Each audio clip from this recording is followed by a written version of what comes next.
Hello friends, எல்லாருக்கும் வணக்கம். Welcome back to Tamil news channel.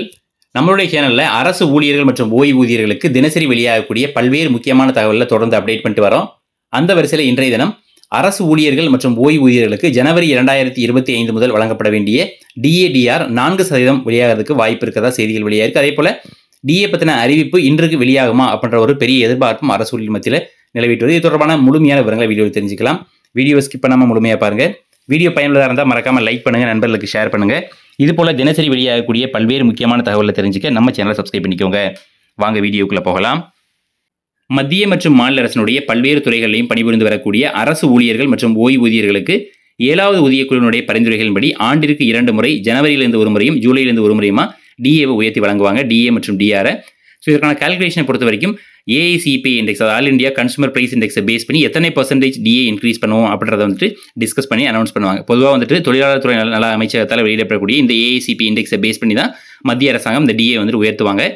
So அந்த வகையில் ஜனவரி மாதத்திற்கான DA, ஜனவரி 2025 வழங்கப்பட வேண்டிய DA வானது கடந்த மார்ச் மாதம் 19ஆம் தேதி நடைபெற்ற அமைச்சரவை கூட்டத்திலேயே வெளியாகப்பட்ட மாதிரி பெரிய அளவில் எக்ஸ்பெக்டேஷன் அரசு ஊழியர் மத்தியில் இருந்தது. ஆனால் அந்த அமைச்சரவை கூட்டத்தில் தொடர்பாக எந்த விதமான ஒரு முடிவும் எடுக்கப்படாததால் இந்த வாரம், அதாவது இன்றைய தினம் அதிகபட்சமாக இந்த DA உயர்வு பற்றின அறிவிப்பு வெளியாக வாய்ப்பு இருக்கிறதா செய்தியில் வெளியாக இருக்குது. நம்முடைய கடந்த வீடியோக்களோடு சொல்லியிருந்தோம், அதாவது AICPI இண்டெக்ஸை பேஸ் பண்ணி பார்க்கும்பொழுது DA மேக்ஸிமம் 2% தான் அதிகரிக்கிறதுக்கான வாய்ப்புகள் இருக்கிறதா சொல்லியிருந்தோம். பட் தற்பொழுது RBI வெளியிட்டிருக்கக்கூடிய இந்த பணவீக்க குறியீட்டினுடைய அடிப்படையில் இன்ஃப்ளேஷனை பேஸ் பண்ணி பார்க்கும்போது இன்ஃப்ளேஷன் கிட்டத்தட்ட 4.8% இருக்கிறதா RBI வெளியிட்டிருக்காங்க.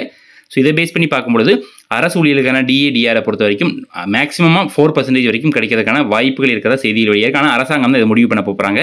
ஸோ அதாவது AICPI இண்டெக்ஸை பேஸ் பண்ணி வெறுமனே 2% அறிவிக்க போகிறாங்களா, அப்படி இல்லை அப்படின்னா அந்த RBIனுடைய இந்த இன்ஃப்ளேஷன் குறியீட்டை பேஸ் பண்ணி 4% வரைக்கும் அறிவிக்க போகிறாங்களா அப்படின்றது ஒரு பெரிய எதிர்பார்ப்பு. அதே சமயம் 2% அப்படின்னு அனௌன்ஸ் பண்ணாங்கன்னா கிட்டத்தட்ட 7 ஆண்டுகளில் இல்லாத வரைக்குமான ஒரு மிக குறைந்த DA வந்துட்டு மத்திய அரசு ஊழியர்கள் பெறுவாங்க. ஆனால் கவர்மெண்ட்டை பொறுத்த வரைக்கும் மேக்ஸிமம் 2 இல்லாமல் 4 இல்லாமல் ஒரு ஆவரேஜாக 3% வரைக்கும் DA அனௌன்ஸ் பண்ணுறதுக்கான வாய்ப்புகள் இருக்கிறதாகவும் நம்ம தகுந்த வட்டாரங்களும் செய்தி வெளியாக இருக்குது. அது மட்டும் இல்லாமல் இன்றைய தினம் இது பற்றின அதிகாரப்பூர்வமான அறிவிப்பும் வெளியாக வாய்ப்பு இருக்குது. ஜனவரி, பிப்ரவரி மற்றும் மார்ச் இந்த 3 மாதங்களுக்கான அந்த DAவை பொறுத்த வரைக்கும் அரிய தொகையாக பெறுவாங்க. அதே சமயம் ஏப்ரல் மாத ஊதியத்தோடு அந்த DAவை ஆட் பண்ணி கூடுதல் ஊதியமாக பெற வாய்ப்புகள் இருக்கிறதாகவும் செய்திகள் வெளியாக இருக்குது. ஸோ தற்போது கிடைத்திருக்கிற இந்த செய்தி பற்றின உங்களுடைய கருத்துக்களை மறக்காமல் கமெண்ட் எழுதுங்க. வீடியோ பிடிச்சிருந்தால் லைக் பண்ணுங்கள், நண்பர்களுக்கு ஷேர் பண்ணுங்கள். இதுபோல் தினசரி வெளியாகக்கூடிய பல்வேறு முக்கியமான தகவல்களை தெரிஞ்சுக்க நம்ம சேனலை சப்ஸ்கிரைப் பண்ணிக்கோங்க. மீண்டும் சந்திப்போம். நன்றி, வணக்கம்.